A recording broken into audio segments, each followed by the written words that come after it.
데살로니가 전서를 다 읽었고요. 바울이 첫 번째 쓴 편지거든요. 두 번째 편지인 데살로니가 후서를 읽기 시작했습니다. 사도 바울은 여느 편지와 마찬가지로 수신자와 발신자를 1절에 기록하고 편지의 형식을 따라 은혜와 평강이 있기를 하며 첫 인사를 한 바울이 2절부터 이제 본론에 들어가는데, 가장 먼저 지난주 3절까지 말씀을 좀 한번 기억해 보십시오. 바울이 감사하는 일들을 먼저 적었습니다. 내가 너희를 생각하니까 이것이 너무나도 감사하다 라고 하면서 하나님 앞에 감사한 일들 두 가지를 사도 바울이 제일 편지 서론에 썼습니다. 뭘 감사했나요? 바울이 감사한 게 뭡니까? 자라나는 것 때문에 감사했습니다. 성도들이 자라나는데요, 뭐가 자라요? 믿음이 자라는데요, 말도 안 되는 자라날 수 있는 형편이 아니에요. 믿음이 자랄 수 없는 환경이에요. 그런데 자라나는 것 때문에 너무 감사합니다. 그런데 믿음이 차곡차곡 그냥 순리대로 자란 게 아니라 기대 이상으로 확 자라는 걸 보면서 바울이 이 믿음을 키워내고 믿음이 쑥쑥 자라는 성도들을 보면서 하나님 감사합니다 했던 감사의 첫 번째가 그들의 믿음의 자라남 때문이었습니다. 또 하나 감사의 제목이 있었는데 그것이 풍성함 때문이에요. 그들에게 뭔가 풍성한 게 있는데 그 풍성이 넘쳐 흐르기 시작을 합니다. 한 사람에게 넘치고 교회가 넘치고 교회의 문턱을 넘어서 그 지역에 그것이 자자히 소문이 나기 시작하는데 그것이 사랑이었습니다. 세상의 사랑이 아니라요, 예수 그리스도의 사랑, 아가페의 사랑이 서로 나누어지고 교회 안에서 풍성하여 가지고 넘쳐 흐르더니 고린도 지역과 아가야 지역과 마가도냐 모든 교회들에게 그것이 영향력이 되어집니다. 그래서 바울은 그 두 가지 정말 감사하다. 자, 그래서 제가 지난주에 말씀의 제목이 자람과 풍성함입니다. 감사의 제목 두 가지. 자람, 뭐가 자라요? 믿음. 뭐가 풍성해? 사랑. 믿음의 자람과 사랑의 풍성함이 바울의 감사였습니다. 그 감사를 제일 첫 문장에 써서 편지를 시작하고, 감사가 끝난 후에 바울이 너무나도 벅찬 자랑거리가 있음을 편지했습니다. 이것이 나의 자랑거리다. 바울이 자랑하는 게 무엇인지 그것을 바울이 쓰고요. 또 11절부터 12절까지는 그 교회를 향한 바울의 기도 제목, 내가 이것을 위해서 기도한다. 그래서 바울이 기도하는 내용이 뒷부분에 있어서 1장을 마무리해요. 그러니 오늘 말씀의 제목을 저는 자랑과 기도함. 바울의 자랑은 뭐고 바울이 했던 기도는 무엇인가? 우리가 오늘 좀 듣고 확인하고 배우면서 바울이 자랑스럽게 여겼던 그 자랑거리가 우리 가운데도 있었으면 좋겠고요. 우리도 서로 그런 자랑이 있었으면 좋겠고요. 바울이 기도했던 그 기도의 제목들이 우리에게도 그대로 얹혀져서 우리의 삶에도 그 기도의 제목의 열매가 맺혀지기를 주 예수 그리스도의 이름으로 축원합니다. 바울이 자랑했던 건요, 그들의 인내와 믿음이었습니다. 인내와 믿음. 4절에 그렇게 이야기해요. 너희가 견디고 있는, 현재 진행형이에요. 견뎠더니 아니고 앞으로 견딜 것도 아니고 지금 이미 일어나고 있는 상황입니다. 견디고 있는 그 상황. 모든 박해와 환난, 예수님의 이름 때문에, 교회가 되어진 것 때문에 여러 가지 박해와 환난이 있는 그 상황에서 성도로서 인내하고 있는 겁니다. 인내하고 있어요. 그리고 그 믿음을 지키고 있는 겁니다. 사도 바울은 그걸 자랑해요. 여러분, 믿음이 굉장한 자랑거리인 거 아시겠죠? 예수님도요, 믿음 있는 자들을 막 자랑하시고요, 믿음이 없는 자들을 막 책망하십니다. 물을 보면서 두려워서 뛰어들지 못하는 그들, 또 예수님이 오라 하시니 물 위로 뛰어들었다 물에 빠져든 그 베드로를 보면서 예수님이 믿음이 작은 자요, 라고 책망도 하십니다. 믿음 없음을 예수님이 책망하시고 또 꾸짖기도 하셨는데, 믿음이 있는 것은 예수님이 칭찬하시는 것들을 많이 봐요. 말씀만 하시면 우리의 종이 나의 종이 나을 줄로 믿습니다. 우리 집에 오시지 않아도 돼요. 말씀만 해주십시오. 라고 이야기했던 백부장의 그 믿음 보시고 예수님은 이만한 믿음을 본 적이 없다. 예수님의 옷자락만 잡아도 12년 동안 혈루증으로 고생했던 그 여인이 내가 예수님의 옷자락만 잡아도 내가 나을 줄로 믿습니다 라고 말했던 그 믿음 보시고 예수님이 그 병을 고치시면서 믿음이 큰 자요 라고 예수님이 칭찬하시거든요. 여러분, 믿음이 칭찬거리예요. 그리고 믿음이 자랑거리입니다. 여러분, 그런 믿음 소유하고 계십니까? 그 믿음은요, 어디서 자라나면요, 환난 가운데 키워지더라고요. 믿음이 평안할 때는 쑥쑥 잘 자라지 않는 것 같아요. 환난 가운데, 환난의 시련을 지날 때 그 믿음이 거룩한 토양이 되어 자랍니다. 그러니 그 믿음을 자라내게 하려면 환난 가운데 우리가 해야 될 것 한 가지는 뭐냐면요, 인내라는 거예요. 인내. 견디라는 겁니다. 버티라는 겁니다. 데살로니가 교회가 너무나도 어려웠어요. 박해가 너무 심했고요. 말할 수 없는 환난이 현재 진행형으로 겹겹이 진행되고 있습니다. 여전히 힘든 고난 속에 있었습니다. 하나님이 허락하신 고난이에요. 하나님이 허락하신 그 고난을 그들은 낭비하지 않았습니다. 왜냐하면 고난을 통해서 믿음이 자라나거든요. 고난을 통해서 인내로 인한 믿음이 자라나는데, 그러니 그 고난은 믿음을 자라게 하는 토양분인데, 그 고난 때문에 불평하고 원망하고 좌절하고 시기하고 포기해버리면 그 믿음이 자라나지 않기 때문에 고난이 낭비되어지는 거지만, 데살로니가 성도들은요, 하나님이 허락하신 그 고난을 낭비하지 않고 믿음을 키워내는 토양분으로 잘 사용했더라는 겁니다. 그러지 않았으면 좋겠는데, 왜 어려움을 통하여, 왜 시련을 통하여 우리를 인내를 이루셔서 믿음을 키워가시는지, 왜 그렇게 하시는지는 알 수는 없지만 우리의 믿음은 그렇게 자라간다라는 겁니다. 야고보 사도는 이걸 이렇게 설파하며 이야기하죠. 1장 3절 4절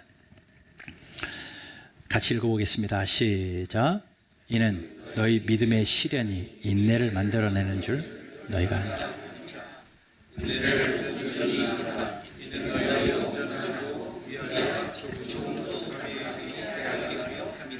아멘. 믿음의 시련이요, 인내를 만들어낸대요. 인내를 만들어내는데, 그 인내가 온전히 이루어지잖아요. 온전히 이루어지면 조금도 부족함이 없게 되어진다라고 이야기합니다. 아마 데살로니가 성도들에게 이 인내가 있었나 봐요. 그리고 그것으로 인해서 믿음이 자라고 있었나 봐요. 그것이 바울의 감사였고 자랑거리였습니다. 그래서 이렇게 이야기하죠. 너희가 견디고 있는 모든 박해와 환난 중에서 너희 인내와 믿음으로 말미암아 하나님의 여러 교회에서 우리가 친히 자랑하노라. 그걸 자랑했던 겁니다. 계속 말씀드렸듯이 데살로니가 성도들의 믿음의 자란, 인내가 자란 환경은 고난이었습니다. 고난 속에서 연단받았기 때문에 그래요. 성경에 나온 모든 믿음의 사람들이 다 그 고난을 통하여 믿음이 자랐습니다. 시련을 통해서 인내가 생겼습니다. 우리에게도 고난이 있을 수 있고요, 우리에게도 시련이 있을 수 있습니다. 각자 상황이 달라요. 여러분, 개인적인 어려움이 있을 수 있습니다. 하나님이 허락하신 시련입니다. 가정적인 고난이 있을 수 있습니다. 교회적인 어려움이 있을 수 있습니다. 하나님이 허락하신 고난입니다. 왜 허락하셨다고요? 우리로 하여금 인내가 생기고 믿음이 자라게 하시려고. 그러니 여러분, 데살로니가 성도들처럼 우리도 그 시련의 때를 믿음을 성장시키는 기회로 삼아내셔야 됩니다. 여러분, 그 고난을 낭비하지 마십시오. 하나님 여러분에게 허락하신 그 시련을 힘들다고 낭비해버리지 마시고 그것이 기회인 줄 알고 믿음을 키워내는 그런 은혜가 있기를 소망합니다. 여러분 기억하십시오. 안전지대에서는 믿음이 자라지 않더라고요. 평안하면 믿음이 참 잘 안 자랍니다. 더디 자라더라고요. 아니, 퇴보될 때도 많습니다. 믿음은 이상할이 많지 환난 가운데 굳건해지더라고요. 몇 해 전에 북한에서 탈북한 한 청년의 간증을 들었던 기억이 있습니다.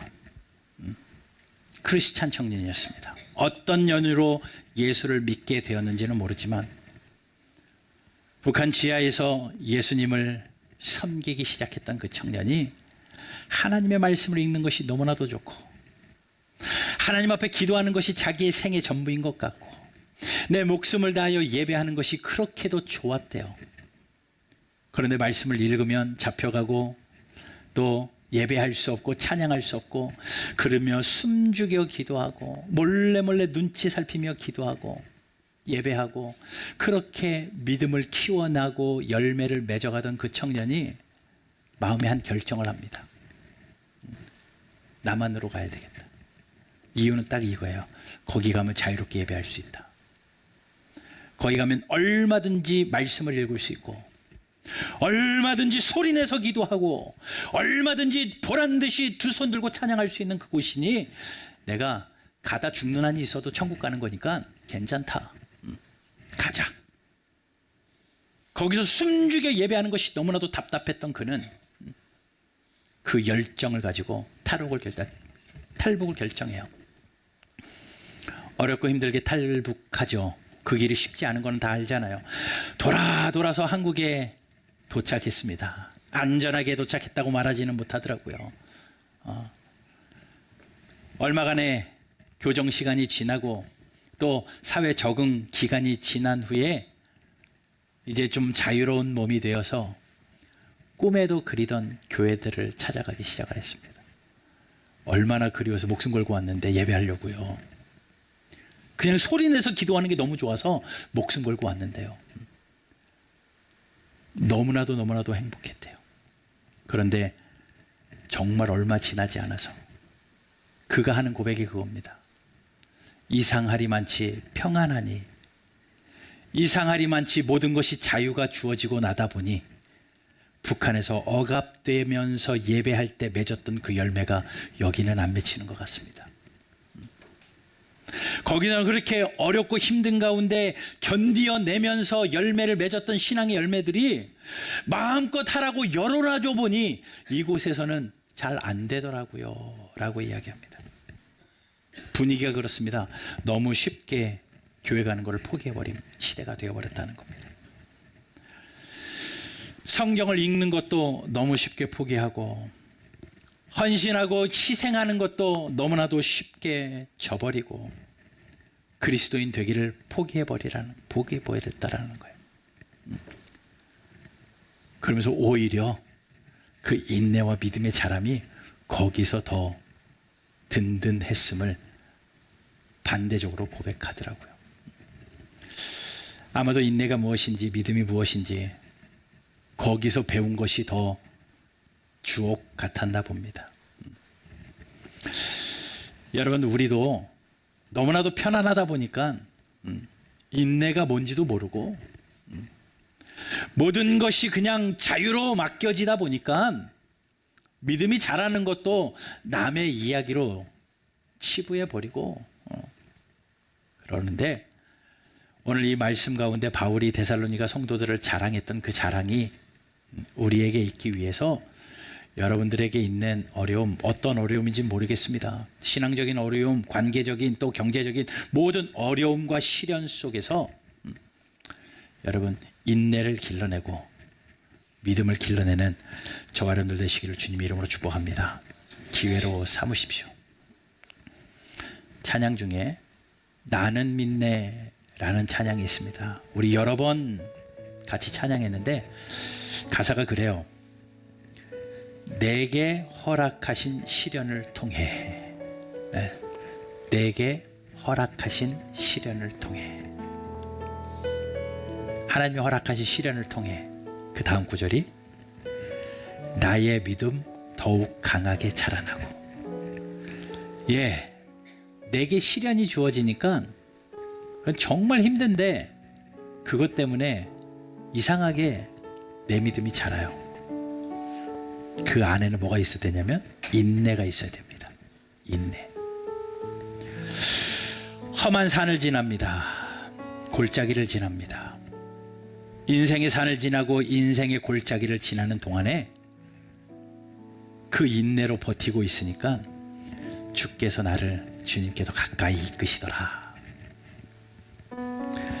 내가 겪는 시험이 어렵고 힘겨워도, 예, 나에게 있는 고난, 시험 너무 어려워요. 너무 힘들어요.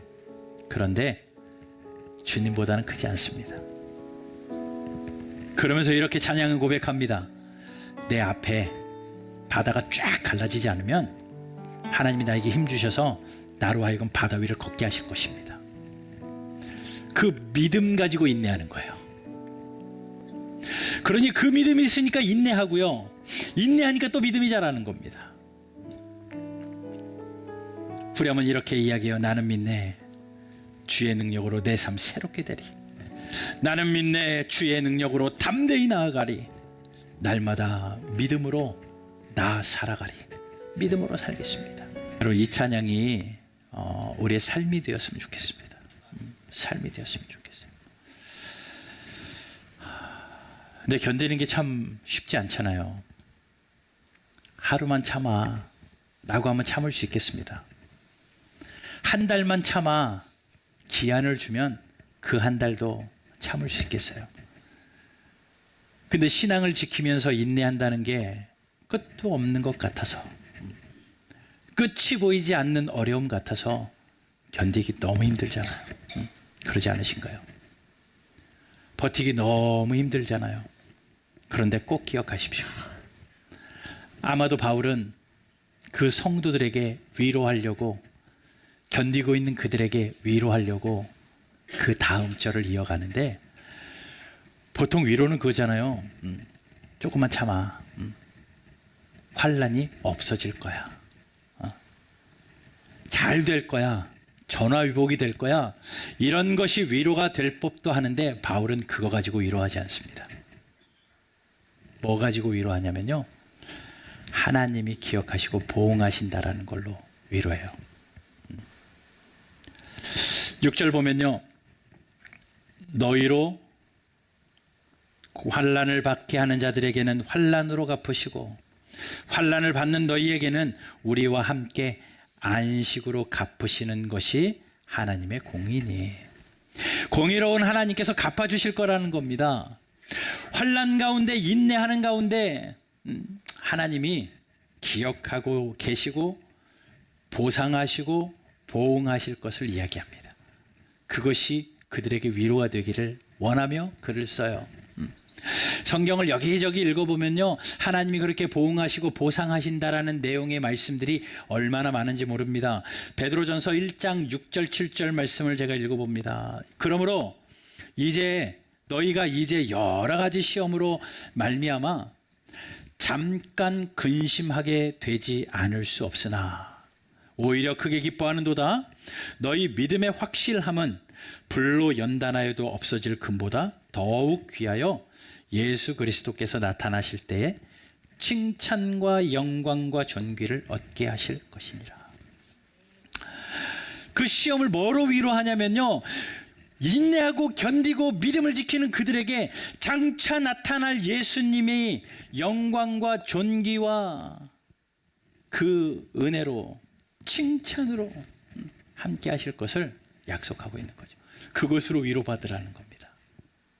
야고보서 1장 12절에도 이런 말씀이 있습니다. 시험을 참는 자는 복이 있나니 이는 시련을 견디어낸 자가 주께서 자기를 사랑하는 자들에게 약속하신 생명의 면류관을 얻을 것이기 때문이다.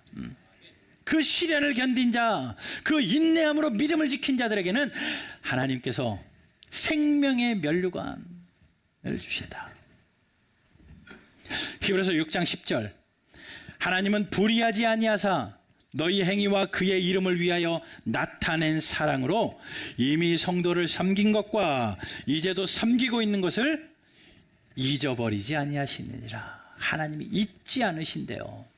그걸로 위로를 하는 겁니다. 우리 같으면 위로가요, 뭔가 빨리 뭐 금덩어리라도 보상해 줘야지,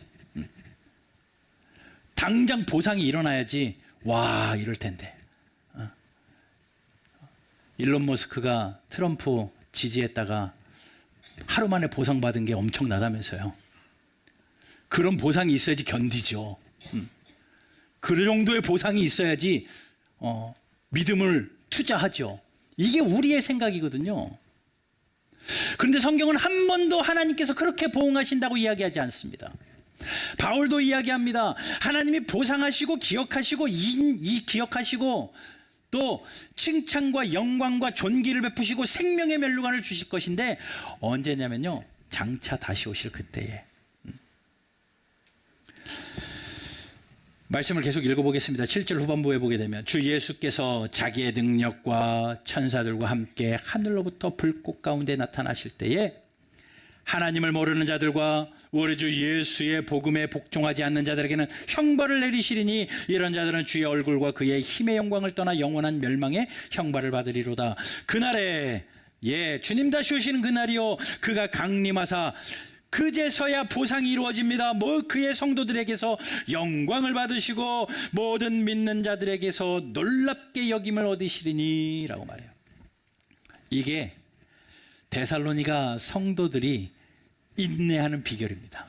주님 다시 오실 때에 갚아주시리라. 기억하지 않고 생명의 면류관으로 우리에게 영광과 찬송과 칭송과 거룩함으로 우리를 세우시리라. 그것이 그들의 믿음이었습니다. 사도 바울은 그것으로 위로해요. 환난이 없어질 거라고 위로하지 않습니다. 금덩어리 던져주면서 위로하지 않습니다. 다시 오실 주님 때문에, 반드시 다시 오시겠다 약속하신 그 주님의 말씀 때문에 그것으로 위로해요. 농부가 2명이 있었습니다. 각자 자기 땅이 있어서 그곳에서 봄에 씨를 뿌리고요, 여름, 가을을 지나면서 열심히 수고하여 농사를 짓습니다. 똑같은 해가, 똑같은 비가, 똑같은 날씨가 내려진 그곳이기에 두 농부는 동일한 환경에서 농사를 짓는 거예요. 서로 너나 할 것 없이 열심히 땀을 흘립니다. 씨도 열심히, 누구보다 열심히 뿌리고 잠을 설쳐가면서 누구보다도 열심히 농사를 짓습니다. 두 농부는, 한 사람은 크리스찬이었습니다. 되게 신실한 성도였습니다. 그러기에 열심히 일을 하면서 하나님 앞에 기도를 잊지 않는 거죠. 하나님, 나의 땀의 열매가 있게 해주십시오. 좋은 열매를 수확할 수 있도록 이 농사가 잘 되게 해주십시오. 하나님 앞에 그렇게 열심히 기도하며 농사를 져요. 또 한 농부는요, 무신론자예요. 하나님이 어디 계시냐, 그냥 나는 나를 믿는다 라고 하면서 열심히 자기 농사를 짓습니다. 둘 다 열심히 했어요. 둘 다 수고했습니다. 가을이 됐습니다. 열매를 거둬들이는 추수의 때가 되었어요. 추수한 걸 보니까 똑같이 씨 뿌리고 똑같은 날씨 가운데 똑같은 땀을 흘렸는데 왠지 모르게 무신론자의 수확이 훨씬 많은 거예요. 그러면 믿는 자의 마음이 얼마나 위축되겠습니까? 그러지 않겠습니까? 똑같이 수고하고 열심히 해서 하나님이 나에게 은혜를 주셔서 내가 더 잘 돼야 되는데 믿는 자가 더 잘 되는 거예요. 믿지 않는 자가 더 잘 되는 거예요. 그때 믿지 않는 농부가 비아냥감 그리면서 그렇게 이야기합니다. 너가 믿는 하나님, 너가 1년 동안 그렇게 기도하며 농사 지었는데 너가 기도한 그 하나님 정말 기억하시고 보상하신 하나님 맞아? 맞다면 네가 잘 돼야 되는 거 아니야? 근데 내가 더 잘 됐네 어떡하지?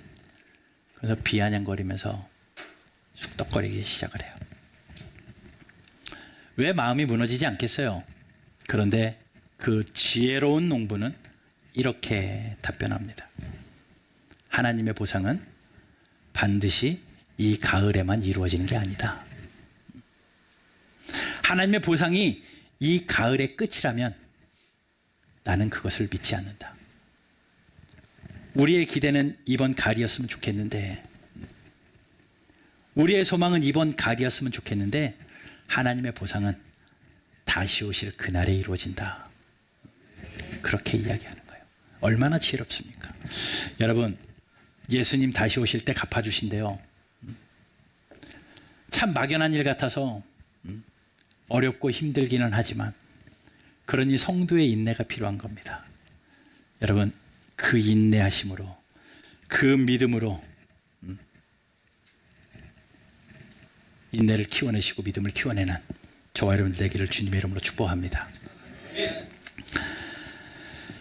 그리고 나서 이제 바울이요, 기도 제목을 나누기 시작을 해요. 11절부터. 그리고 바울이 자랑했던 것은 인내와 믿음이었고요. 기도한 내용이 이제 11절에 쭉 나오는데 간략하게 말씀드리겠습니다. 11절 볼게요. 이러므로 우리도 항상 너희를 위하여 기도함은 우리 하나님이 너희를 그 부르심에 합당한 자로, 여기 첫 번째 기도 제목이 뭐냐면 부르심에 합당하게 행동하게 하여 주십시오. 하나님이 부르셨어요. 뭐로요? 성도로요. 크리스찬으로요. 성도로 크리스찬으로 불렀기 때문에 그 복음에 합당한 예수의 이름에 걸맞는 그런 성도의 삶을 살게 해달라고 기도하는 겁니다. 쉽게 말하면 성도답게 살게 해달라는 거죠. 크리스천답게 살게 해달라. 성도처럼 행동하고 성도처럼 생각하고 성도처럼 말하고 성도처럼 대하고.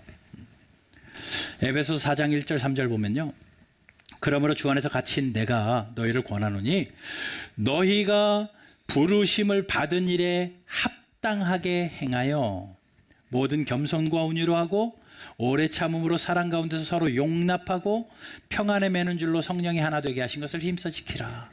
예, 부르신 이의 뜻에 합당하게 살아라. 성도답게 살아라 라고 사도 바울은 권면하며 기도합니다. 빌립보서 1장 27절 감옥에서 바울은 이렇게 씁니다. 오직 너희는 그리스도의 복음에 합당하게 생활하라. 예, 복음에 합당하게 생활하라. 바울의 기도 제목이고 저와 여러분들이 살아내야 될 삶의 모습입니다. 여러분, 복음에 합당하게 생활하는 저와 여러분들 되시기를 주님의 이름으로 축복합니다. 우리가 복음을 전함으로 인해서 천국 가는 사람도 생기지만요, 우리의 합당하지 못한 삶과 행실 때문에 천국 가는 길을 막기도 해요. 왜냐하면 너가 교회 다니면 난 교회 안 다녀. 천국 가는 길을 막아버리는, 지옥 가는 길을 안내하는 거거든요. 그러니 저와 여러분들은 합당한 언행으로, 행실로 예수님 닮은 성도의 삶이 되기를 바랍니다. 알렉산더 대왕이요, 순찰을 돌다가 보초소는 한 병사를 봤습니다. 되게 예민한 지역이었기 때문에 직접 순찰을 돌았는데 그 보초서던 병사가 서서 꾸벅꾸벅 졸고 있는 거예요. 보초의 첫 번째 임무는 눈을 똑바로 뜨고 맨정신으로 경계를 해야 되는데 졸고 있는 겁니다. 알렉산더 대왕이 그 앞에 가서 그 병사를 툭툭 칩니다. 깜짝 놀라서 깨는 거죠. 대왕이 나타났으니. 너 이름이 뭐야? 라고 관등성명을 물어봐요. 그랬더니 그 보초가 하는 말이 이겁니다. 제 이름은 알렉산더입니다. 그러는 거예요. 관등성명을 댔는데 알렉산더예요. 이름이 똑같은 겁니다.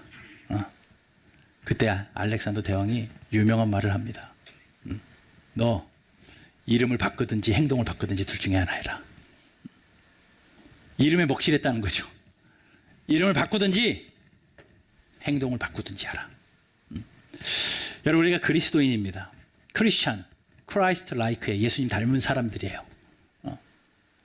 예수님 닮은 사람들인데 예수님 닮은 사람처럼 말하고 예수님 닮은 사람처럼 행동하고 복음에 합당하게 살면 그 기도의 제목이 우리의 삶에 이루어지는 거지만, 그렇지 않으면 성도라는 딱지를 떼든지 아니면 행실을 바꾸든지 해야죠. 저와 여러분들이 복음에 합당한 삶으로 살아내는 은혜가 있기를 주님의 이름으로 축복합니다. 두 번째는요, 모든 선을 기뻐함과 기쁨에 대한 이야기를 합니다. 간단하게 말씀드리면 이거야 하나님의 기쁨이 되기를. 여러분, 무엇을 기쁨을 위하여 사십니까? 어떤 기쁨이 되기를 원해서 사십니까? 하루 24시간 하나님께 기쁨이 되는 삶을 사십시오. 만나는 사람 가운데서도 하나님이 기뻐하실 일들을 하시고요, 여러분들의 가정에서도 하나님이 기뻐하실 일, 어디를 가든 무슨 일을 하든 하나님이 기쁨이 되는 그것. 바울은 그 성도들이 하나님의 기쁨이 되는 성도들이 되기를 위해서 기도합니다.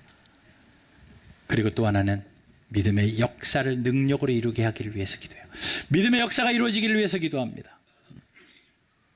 믿음이 그냥 믿음이 있다가 아니라 믿음으로 인하여 역사가 이루어지기를, 놀라운 하늘의 역사가 이루어지기를 위해서 기도하는데, 여기서 주목해야 될 단어는요, 능력으로 해요.